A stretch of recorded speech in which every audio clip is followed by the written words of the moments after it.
хүүхдүүдээ их мундаг, их хүчрэхийг ийм байлгахын тулд ээж аягүй хүчтэй ах хэрэгтэй байна. Ээж ерөөсөө маш чухал юм байна гэдэг ийм одоо сэтлийг би олж авсан юм байгаа юм. Тэгээд тухайн үед хүчрэхэг гэхлээр надад ерөөсөө мөнгө ирэх мэдл хоёроос өөр юм харагдаагүй яг үнэндээ. Би яаж мөнгөтэй олох вэ? Би яаж ирэх мэдэлтэй олох вэ гэдэг. Энэ л ерөөсөө миний тархинд ажиллаад. Тэгээд би чинь ковид ч боллоо, ажил төрөл маань ч жоох асуудал болоод тэгээд ажилласаа гараа. За яста мөнгөтэй л болдог хэрэг. Тэгээд дээрэс нь эрх мэдэлтэй болдог хэрэг гэдэг. Хуваарай ч юм хийж үзээд л за зөндөө юм боллоо. Тэгэл нөгөө гэр бүлийн эсэргүүцэл, эргэн тойрны эсэргүүцэл чи юугаа хийгээд байгаа ингээл. Яг тэр дотор нөгөө би хүүхдийн хандлын яваад ааш дуулна. Нөгөө хүүхдээ аягүй хүчрэхийг мундаг сэтгэл зүйтэй их мундаг байхын тулд би өөр хүчрэхийг болох гэдсэн чинь хүүхдүүдээ бүр хаяад бүр ингээ хаячаад ажлын мал шиг болоод сүүлдээ бүр тэрэндээ стресстэд ингээд бүр яг яахаа мэдхэ байсан байхгүй. Тэгээ тэр үед янз бүрийн сургалтуудыг, янз бүрийн номнуудыг уншаад өөртөө ажиллах гэж нэлээ үзэж яваад тэгэхээр л нөгөө явхаар л хүн болгоны хэлдэг нөгөө өөрийгөө хайрл гэдэг үг л тархинд орж ирээд тэгэл ном уншингууд л эхлээд өөрийгөө хайрлах хэрэгтэй. Яг өөрийгөө хайрлна гэж яг юу юм бэ?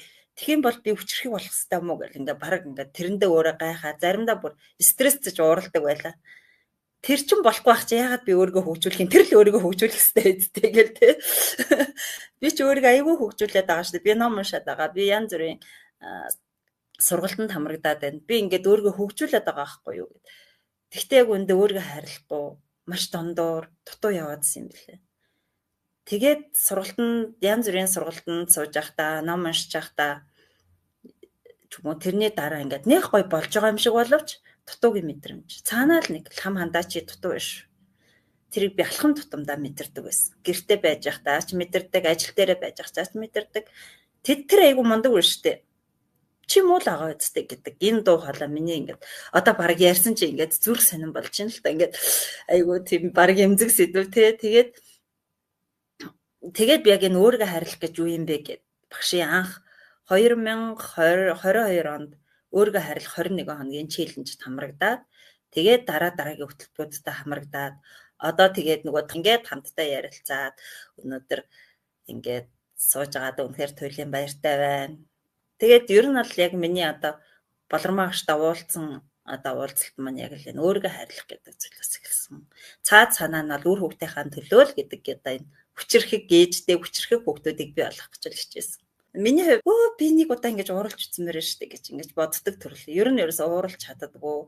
Тэгээд яг нэг юмыг ойлгосон юм нь зарим хүмүүсийн хувьд маш амархан юм. Зарим хүнд үнэхээр хэцүү байдаг. Тэгээд тэрийг ингээ хүнд ингээ илэрхийлэхлээр тэгэл хэлчээч. Тэр үг яаж хэлье гэж хичээгээд бүр бэлдээл байдаг байхгүй. За ийм үг хэлэндээ тэрэнд намайг ингэж гомдоосон юм чинь гэл. Тэгэл бүр баг бичиг нь халахгүй ингээл бэлдээл үгээ бэлдээл бие бэлдээл орчноо бэлдээл яг царийг нь хараад байхгүй. Үг дөө ерөөс огт гарахгүй. Тэгээ ийм байдалтай байгаадсэн. Тэгэхээр чин ингээд өөрийнхөө үн цэн гэдэг нь хам гэдэг хүн ерөөсөй байхгүй болчихсон. Өөрийгөө хайрлахаа болчихсон. Тэгэл ингээд айгүй олон жилийг үдсэн байсан да. Тэгэд эхлээл энэ хөтөлбөртэй хамрагдаал явж хахад ингээд хүмүүс ёо өстө тасглаа гэж ившээгээд байна гэж тэгжсэн. Би бүр ившээг ч юм байхгүй гихрээд байна гэсэн. Би одоо ч гэсэн баг гихэрдэж байгаагүй. Тэгэл дасгалаа ихлээр гихрээд байна гэж дасгалаа ихлээр ившээгээд байна гэж тэгжсэн. Би ерөөс надад юу ч мэдрэхдэггүйсэн. Болоод байгаа нь ч мэддэхгүй, болохгүй байгаа нь ч мэддэхгүй. Тэгээ хамгийн гол нөгөө багш маань хэлдэг штэ.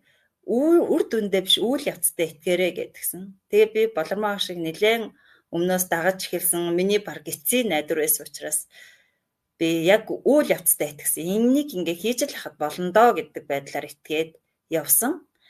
Тэгсэн чинь хүн болгоно хайгуу өөр юм бэл. Миний хувьд болохоор эдгэрэл маань зүүд нойроор тэгээ айгүй сонин байдлаар илэрдэг.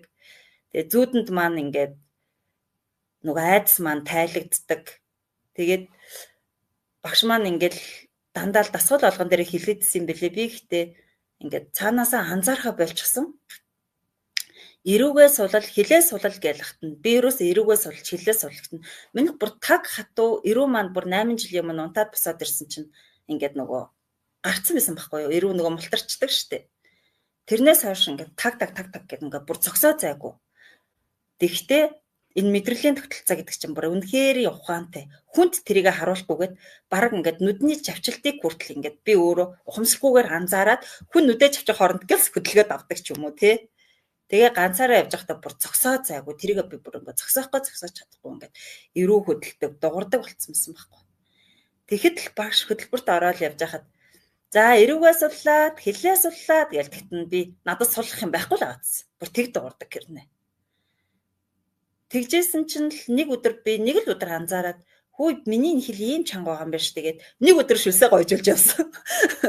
Ингээд нөх хэлээ суллаад эрүүгээ суллахлаар шүлс гойжод тийм л. Тэгээд ингээд шүлс гойжаад тэ нэг хэд хонс 2 3 хонсон чинь тэр хөдөлгөөн өөрөө зүгээр бүр хоригдсон.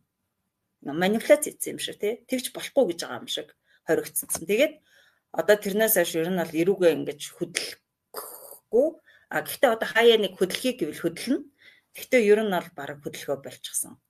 Тэгэхээр тэр нэг хүн болгоны идэрлийн үйл явц үнэхээр өөр идэв шүү. Өнөөдөр чи мэдрэхгүй байж гинөө болохгүй байгаад байгаа юм шиг энэ мэдрэмж бол яг үнэндээ тэр цаанаа бүх юм чинь болж идэг. Бүх юм гэгэн оршихуй нөгөө төгс төгөлтөр гэдэг шиг болж идэг шүү. Хүн болгон адилхан байх албагүй шүү гэдэг энэ мессежийг өгөхөд орж ирсэн юм аа.